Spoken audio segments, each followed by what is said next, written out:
삶이 특이한 모양으로 이렇게, 원래 고구마는 이렇게 생겨야 되잖아요.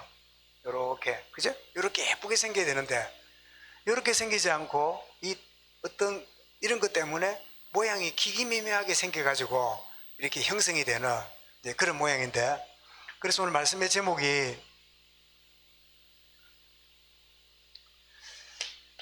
우리 각인이 바뀌면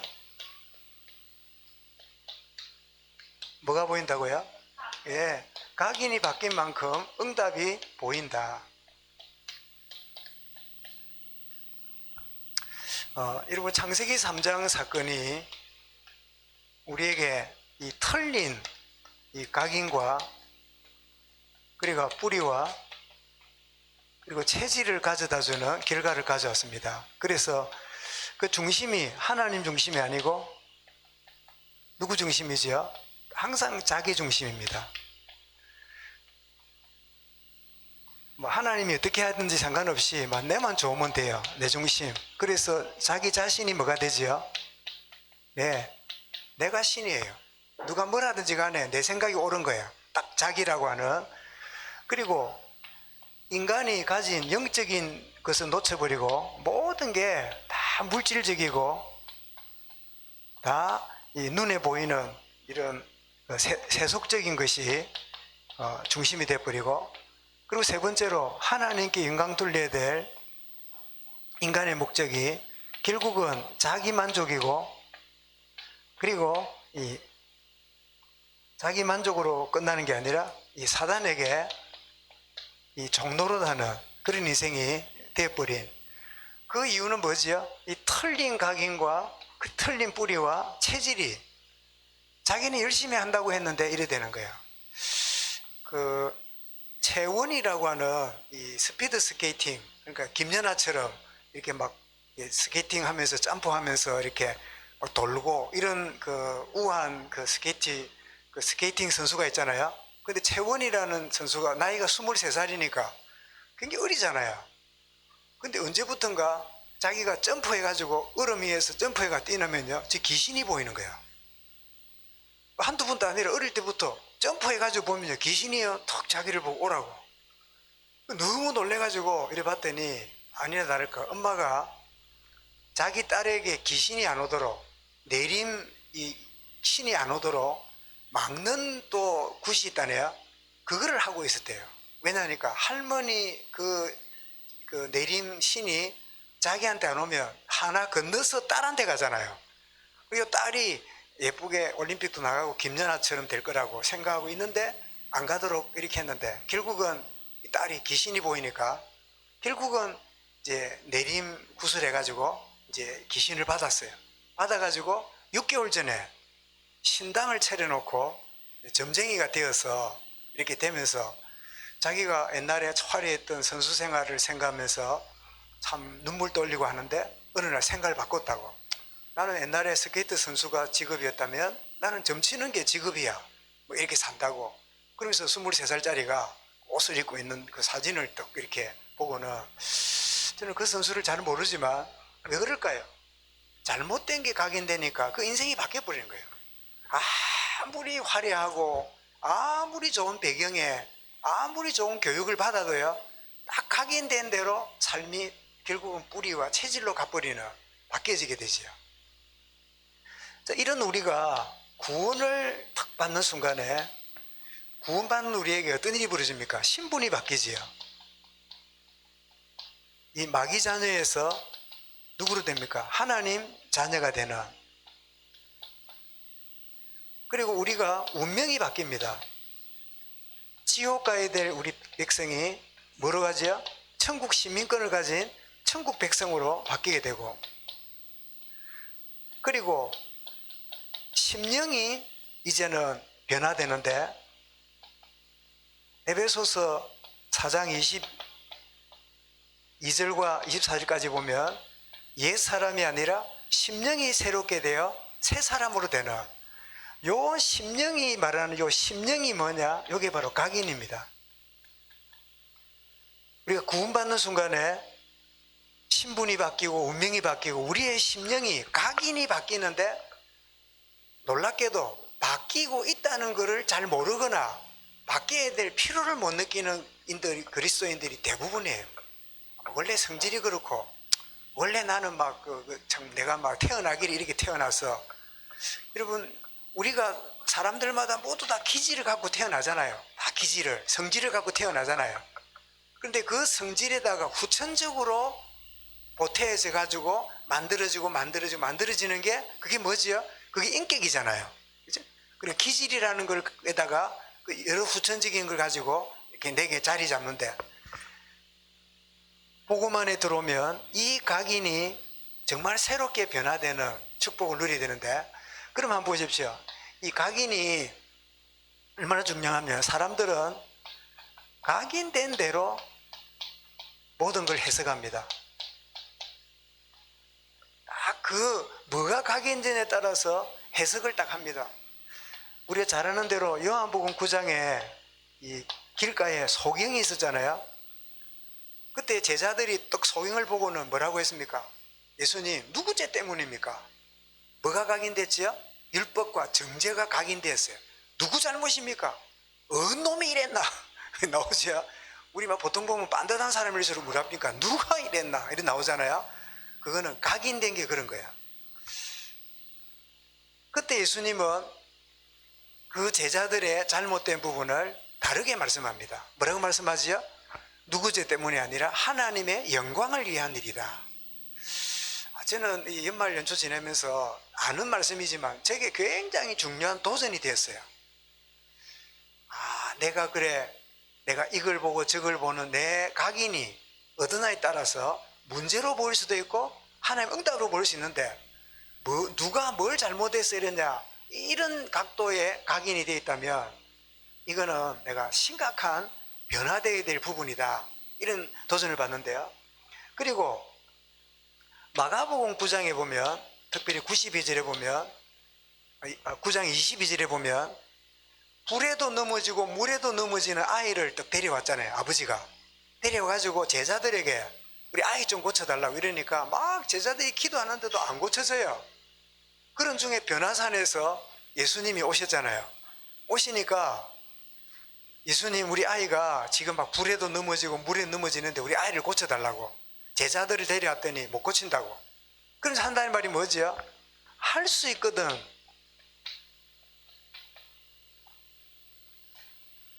할 수 있거든. 우리 아이를 고쳐주십시오. 누구 죄 때문입니까? 이렇게 물었고, 할 수 있거든. 이게 예수님에 대한 믿음이 그 정도예요. 할 수 있거든. 아이고, 뭐 할만하거든. 안 되면 말고. 할 수 있거든. 우리 아이를 고쳐주십시오. 이 말하는 거는 그 아버지 마음속에 뭐가 있지요? 그만큼의 각인이 됐기 때문에 그 말을 하는 거죠. 그런가 하면 여러분, 사도행전 27장 20절에 보니까 그 바울이 로마로 가는 배를 탔는데 유라굴로 강풍을 만났잖아요. 강풍을 만나가지고 모든 사람들이, 선장, 선주, 백부장, 거기 막 훌륭한 모든 사람들이 구원의 여망이 없고, 말하자면 완전히 생명에 이제 살아갈 이유도 없는, 완전히 죽었다고 생각하는, 왜냐니까 그들의 각인이 죽었다고 생각하는 이유가 있는 거예요. 왜요? 각인이 그렇게 돼 있으니까. 그래서 똑같은 상황이 벌어졌는데 어떤 각인에 따라서 뭐가 달라진다고요? 해석이 달라져요. 해석이 달라져요. 그러면 이 해석이 달라지는데, 각인이 바뀌면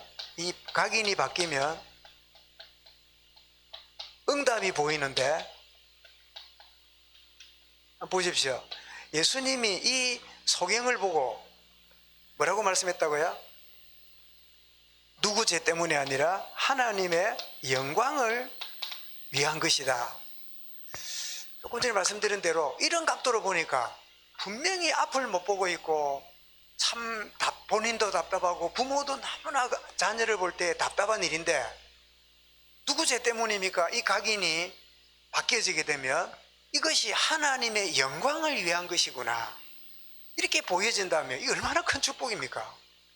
여러분, 혹시 제대로 해결도 안 되고 넘어온 미제의 그런 이 응답거리가 혹시 있다면 여러분이 각인이 바뀌면 그 문제가 하나님의 영광을 위한 것이네, 이렇게 보여진다는 거예요. 억지로 그래봐야지가 아닙니다. 세 번째, 그러면 어떻게 바뀌는가를 이제 나누게 될 건데, 일단은 내가 각인이 바뀌면 문제처럼 보였는데 이게 하나님의 영광을 위함이구나, 이것을 알게 되게 되고, 그 다음에 두 번째로, 여러분 마가복음 9장 22절에 그렇게 했는데 예수님이 특별히 23절에 뭐랬습니까? 할 수 있거든이 무슨 말이냐? 믿는 자에게는 뭐라고요? 예, 능치 못한 일이 없느니라. 말하자면 절대 불가능이 어떻게 해요? 절대 가능해지느니라, 이 말씀이잖아요. 이제?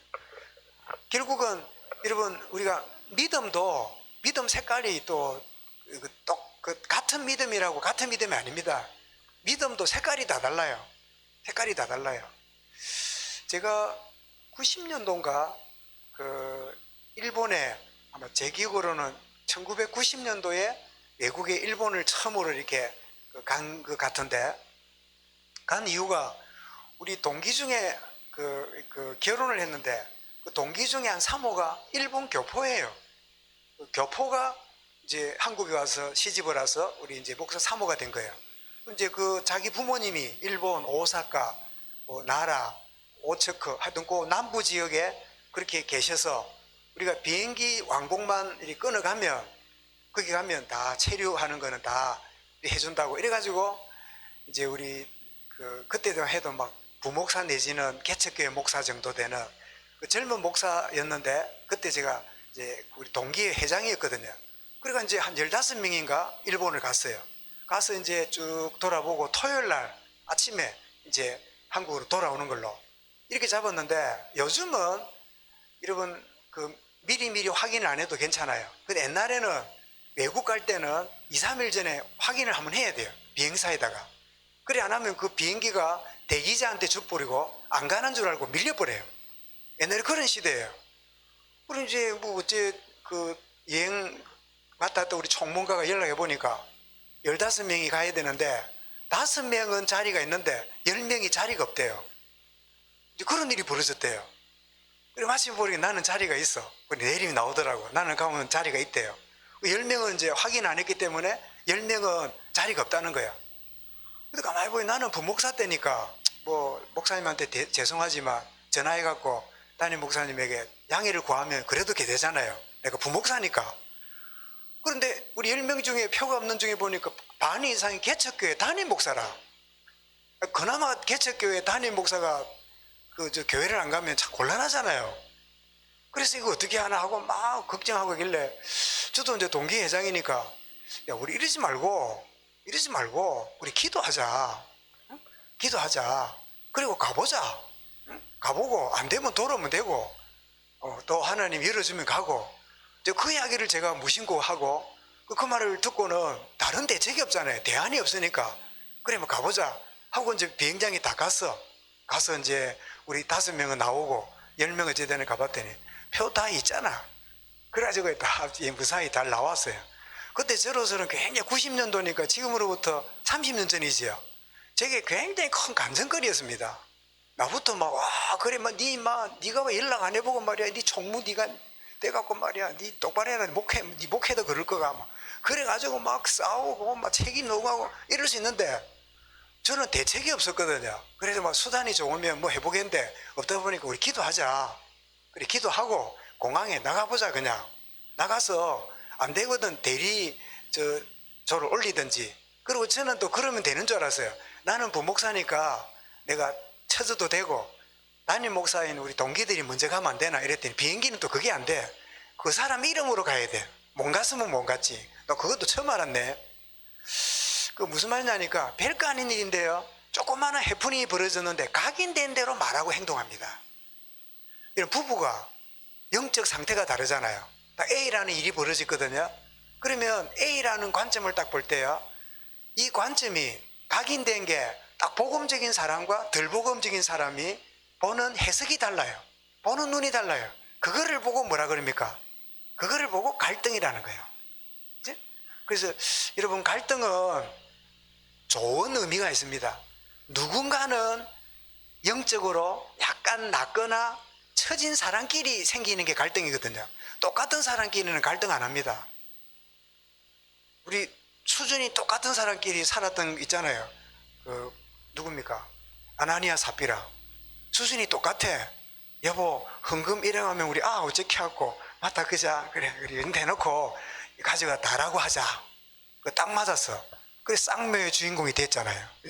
약간 달라야 돼. 여보 이래가 되냐.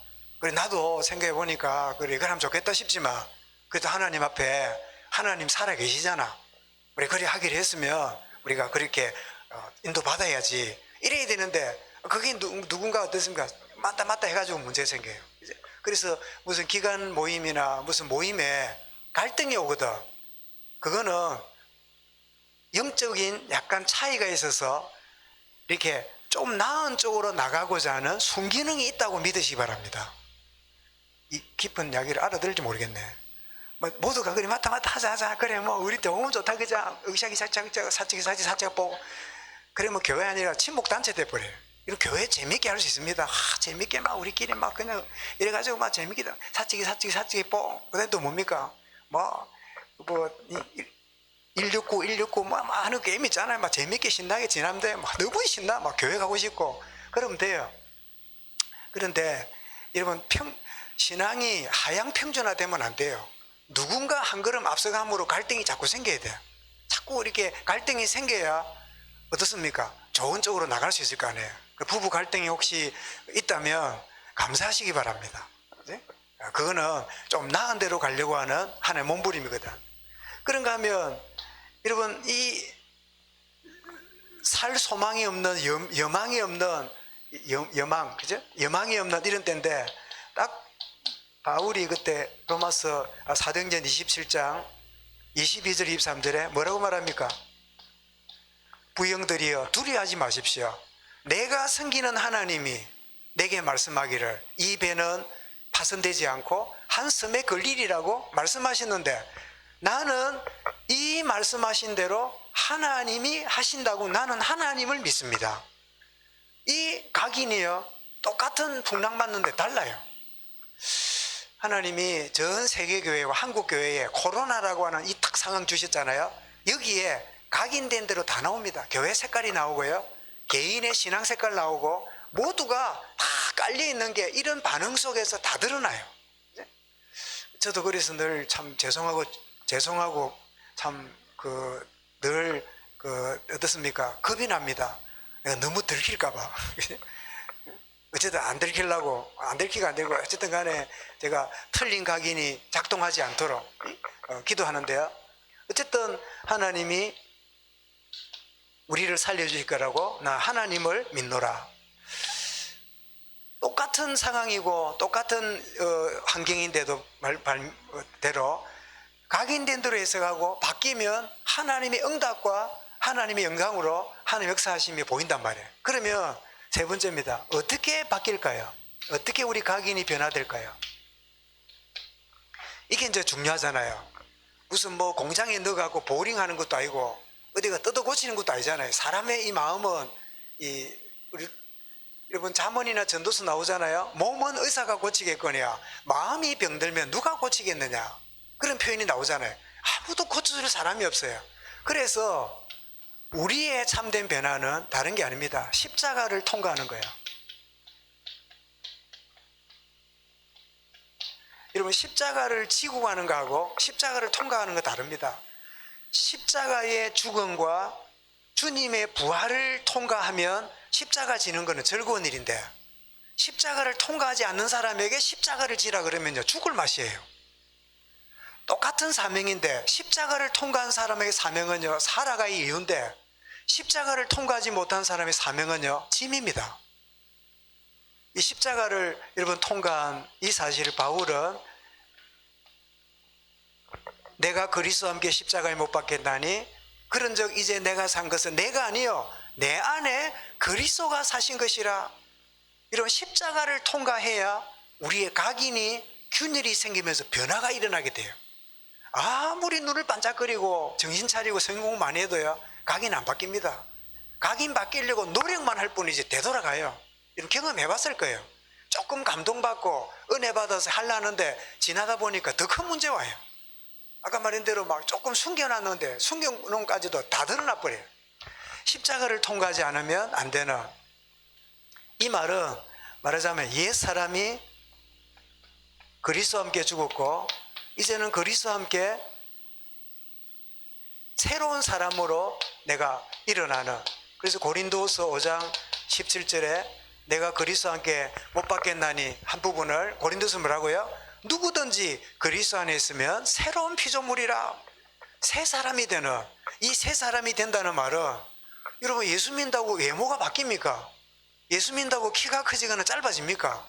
안 그렇잖아요. 우리 외모는 그대로라.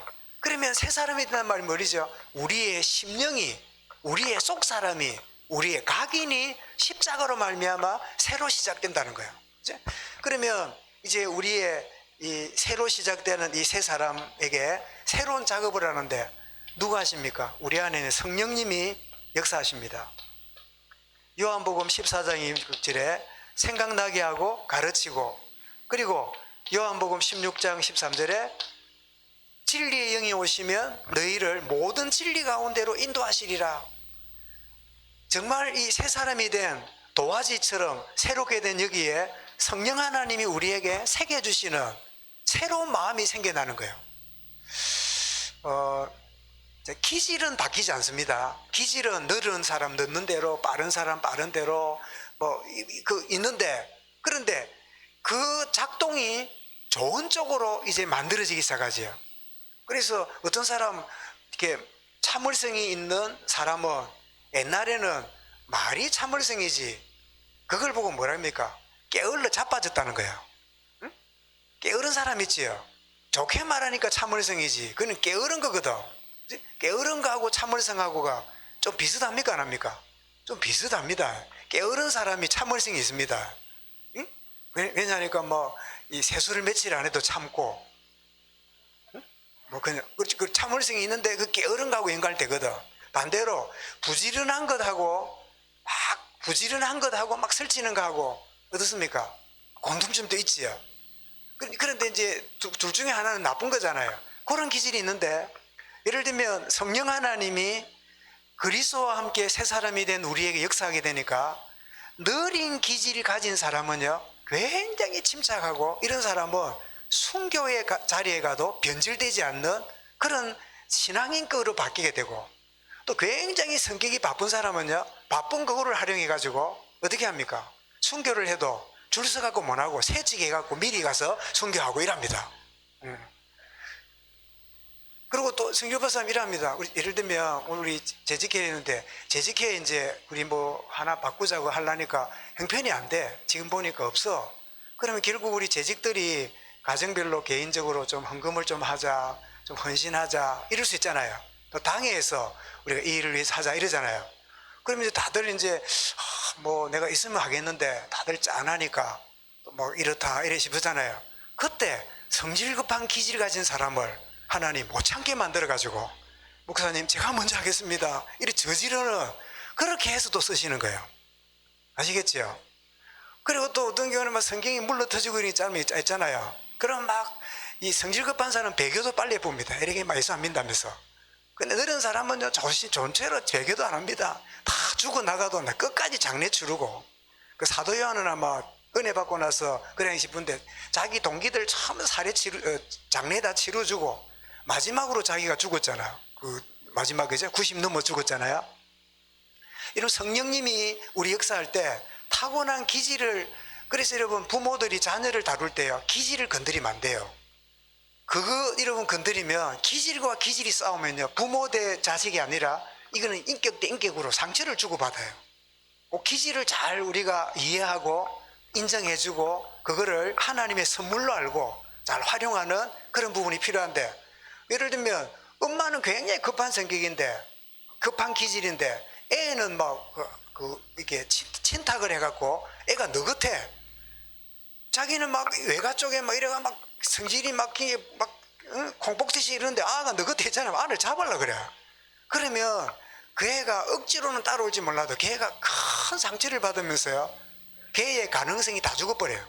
사람마다 그 기질을 잘 알고, 그래서 MBTI입니까? 그 사람의 기질, 그 사람의 영웅, 뭐 이거 지도자 상인지 뭔지, 다맥질인지 뭐 저맥질인지 다혈질인지 우울질인지 뭐 그런 거 있잖아요. 그런 것들을 바꾸려 하지 말고 있는 그대로를 받아들이고 그것을 성령 하나님이 쓰시도록 하시면 딱 돼요. 여러분 사도 요한이 사도 요한 이러면 별명이 뭐지요? 사랑의 사도잖아요. 사랑의 사도. 우리 그렇게 이해하지요. 도마 이러면 뭐 기억납니까? 의심 많은 사람 이렇게 생각되잖아요. 근데 그거는 조금 각도가 다릅니다. 요한이 사랑의 사도라고 불린 거는 원래는 우리의 아들이라. 우리의 아들. 하나님 하늘에서 벼락치어서 다 죽여버릴까요? 이래 말했던 사람이 요한과 그의 야고보였어요. 그래서 성경에 보면 우리의 아들이라고. 얼마나 성질이 급했으면, 기질이 급했으면. 그런데 그런 기질 가진 이 요한이야 주님의 사랑으로 새로운 각인이 되니까 우리가 요한을 뭐로 생각해요? 사랑의 사도. 하나님은 사랑이시라. 이걸 전달하는 사람이 됐잖아요. 그죠? 정말 우리 성령 하나님 역사하시게 되면 그때 우리에게 어떤 일이 또 새롭게 벌어지기 시작하는가 하면 보십시오. 그리스도로 말미암아 십자가를 통과하고 성령 하나님이 우리 속에서 새로운 각인 역사를 이루어가는데 우리를 수동적으로 두지 않고 우리에게 순간순간 선택하도록 우리에게 자유권을 주세요.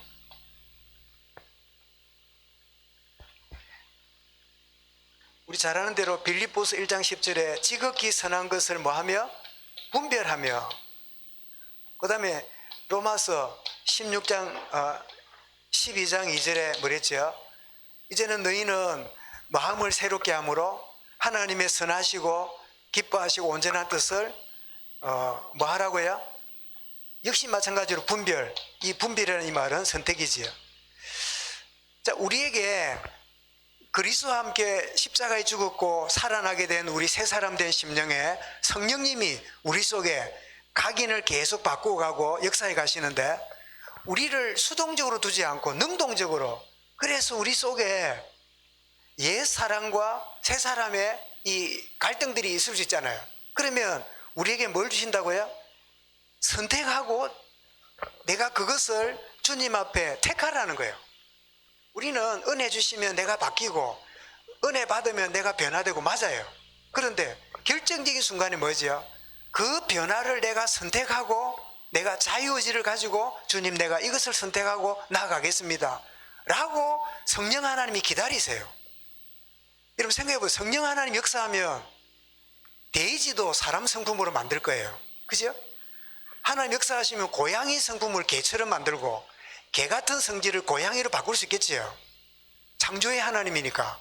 그런데 좀처럼 은혜 받아도 좀처럼 신앙생활도 안 바뀌는 이유는 십자가를 통과 안 했거나 성령 역사에 자신을 안 드리거나 선택하지 않고 하나님이 하시겠지 뭐 라고 있기 때문에요. 하나님 우리에게 선택의 순간순간을 우리에게 주세요. 결국 여러분 믿음의 변화는 십자가와 성령 역사지만 하나님은 우리의 선택을 기다리고 계세요. 여러분, 아이고 나는 막 원래 성질이 그러니까 나는 그래 왔으니까 그것도 뭐지요? 내 선택입니다. 아니야, 나는 이제는 잘못된 이 각인 자리에 있지 않고 새로운 각인으로 하나님 나를 바꾸었어. 그리고 순간순간마다 이것을 선택할 거냐 저것을 선택하냐 할 때 어떻습니까? 주님 내가 이것을 선택하고 나가겠습니다 라고 함으로 우리의 변화에 주님은 우리를 동참시키기를 원하세요. 왜냐? 우리 기계가 아니니까. 그치? 그러면 우리가 정리해 보면 제일 먼저 부분을 보면 여러분 우리의 각인된 부분이 이런 발견되는데 그때 우리는 부정하지 말고 인정하는 게 중요합니다. 우리의 각인이 언제 발견될까요? 1번 차 마실 때, 2번 심각한 문제 생길 때, 인간 갈등 생길 때 언제부터 드러날까요? 차 마실 때는 안 드러납니다. 밥 먹고 할 때는 안 드러납니다. 딱 이해관계, 무슨 상황이 원치 않는 상황이 딱 벌어질 때 그때 내 각인이 딱 발견돼요. 발견될 때 뭐합니까? 사람 체면이기 때문에 변명하지만 하나님 앞에서는요, 이게 내 각인이구나. 나는 이상하게 돈 문제만 딱 걸리면 꼭지가 돌아버려요. 이상하게 내 지난달에 막 이 배움 이런 거 탁 건드리면요, 상처가 탁 올라와요. 이상하게 뭐 집안 이야기 딱 하잖아요. 그러면요, 꽉 무시당한 것 같아서 막 굉장히 분노가 일어나요. 그때 사람인지라 이렇게 적당하게 가지만 하나님 앞에서는요, 인정합니다. 하나님, 내 속에 이런 것들이 자리 잡고 있음을 인정합니다. 여러분, 인정하는 걸 보고 회개라고 하는 겁니다. 그죠? 사람들은 대부분요, 니 때문에 내가 이랬지, 네가 그러니까 내가 이랬지 라고 자꾸 변명하지만 인정하는 게 중요합니다. 그죠? 그래서 여러분, 우리는 안 부딪히고 잘 지내야 되겠지만 하나님은 우리의 각인을 바꾸려고 사건과 상황과 문제들을 막 허락하세요. 여러분, 혹시나 직장이나 뭐 이런 조직 사회나 이런 속에 뭐 선배다, 뭐 상관이다, 후배다, 동료다, 이런 중에 막 힘든 일이 벌어지잖아요. 그거는 하나님이 그 힘든 사람을 보낸 거예요. 뭐라고요? 내 각인을 드러내게 하려고. 그 각인을 어떻게 해요? 바꾸시는 하나님의 그 역사를 하나님이 내가 깨닫게 하려고, 인정하게 만들려고. 그러면 내가 발견하고 인정을 하게 되면 그때 우리는 뭐합니까? 주님, 내가 변화되기를 원합니다 하고 주님 앞에 딱 내 인격적인 기도가 시작되지요. 주님, 내 한계를 발견하고 내 속에 이런 각인이 있다는 걸 내가 알게 되었는데, 주님, 이 모든 부분에 참된 변화가 일어나기 원합니다. 우리가 인정하기까지 주님 기다리십니다. 그리고 인정할 뿐 아니라 주님 앞에 가져오기까지 주님 기다리십니다. 여러분, 탕자가 집을 나갔을 때 그 아버지가 사람 쓰거나 이래 하면 탕자가 어디서 뭐 하는 거 찾아올 수 있을까 없을까요? 예? 나는 충분히 있다고 생각해요. 근데 아버지가 찾으러 안 갑니다. 왜요? 내가 아버지께 죄를 지었구나 인정할 때까지. 그리고 자기가 찾아와서 자기를 받아달라고 자기를 스스로 돌아오기까지 주님이 기다리시지요. 저는 이거 알기 전에 저는 목회가 힘들었고 정말 교인들 이렇게 돌아보는 게 목사로서는 굉장히 힘들었어요. 그리고 좌절감을 많이 느꼈어요. 내가 참 사람들을 팀 사역을 하고 인도하고 하는 일에 내가 참 너무 모자라고 내가 약하고 막 이렇구나 이런 생각. 그런데 아니다. 정말 발견하고 인정하는 시간표가 있고 그리고 변화를 강구하는 시간표가 온다. 내가 진짜 중보기도에 깨어 있으면 하나님이 그 사람이 어디에 어떤 모양으로 있을지라도 하나님이 하게 하실 거다. 내가 잡아 당기려 가지고 온다면 안 당기면 안 올 거 아니에요. 그거는 바른 신앙이 아니잖아요. 우리도 여러분 자녀나 주변을 볼 때 뭐가 잘 안 된다 할 때요, 여러분들이 너무 이렇게 고민하지 말고 진짜 주님 발견하게 하시고 변화를 원하는 이 시간표를 주십시오. 그렇게 우리 기도할 필요가 있겠고, 그리고 더 나아가서 정리하는 세 번째는 내가 이제 아까 우리 선택한다 그랬잖아요. 이제 내가 선포하면 됩니다. 선포. 나는 이제는 그리스도 안에서 새로운 각인이 된 나는 누구라고요? 나는 복음의 사람이다.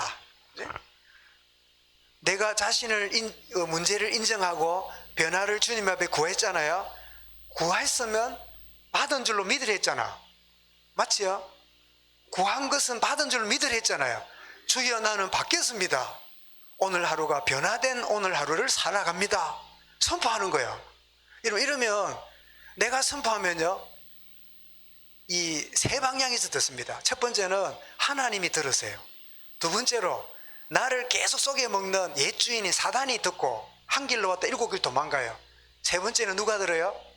내가 나를 들어요. 사람이 하나입니다. 이거 들어보라, 성질나네, 막 죽어볼까, 막 기분 나올 되는 게 없네 이러잖아요. 그래 가보세요. 하루 종일 되는 게 없어. 사람 내 말에 내가 속는다니까. 사람이 희한해요. 그런데 야, 오늘 뭐 참 하나님 감사한 일이네. 하나님의 은혜의 하루고 참 오늘 예기치 못한 일로 당황스럽지만 내가 생각지도 않는 응답의 하루겠구나. 이런 긍정적인 마인드가 생기잖아요. 그럼 여러분 그날이 굉장히 축복된 하루가 진행이 돼요. 뭐라고요? 나는 복음의 사람이다. 선포하시길 바랍니다. 그래 하면 하나님이 탁 인정하시고 사단도 물러가고 내가 나의 고백에 내 인생이 새롭게 긍정지게 되고 변화되어가는, 정말 각인이 바뀐 만큼 응답이 보이는 이 축복인데, 우리 이제 왕들의 역사를 보면서 왜 왕이 이렇게 살았는가 할 때 뭐가 각인됐는지, 그 각인된 부분이 오늘 우리와 얼마나 닮아 있는지, 어떻게 그 각인 부분이 복음으로 해결되고 치유되어짐으로 우리가 정말 복음의 사람으로 승리하며 또 다른 사람을 건질 수 있는지, 이런 부분을 나누게 되겠는데, 말씀 그대로 각인이 바뀐 만큼 응답이 보이는 하나님 이 한 해 되게 하여 주옵소서. 내가 그렇게 선포하고 나아가겠습니다. 이 고백하는 저와 이름 되시기를 주의 이름으로 축원합니다. 감사합니다. 주님, 우리의 속에 각인된 것이 해석의 기준이 되어 있는데 복음으로 변화되게 하시며 그리스도로 말미암아 새롭게 하시며 이제는 바른 선택과 선포하며 나가는 복음의 사람으로 인도받게 하여 주옵소서. 주 예수 그리스도 이름으로 기도드리옵나이다. 아멘.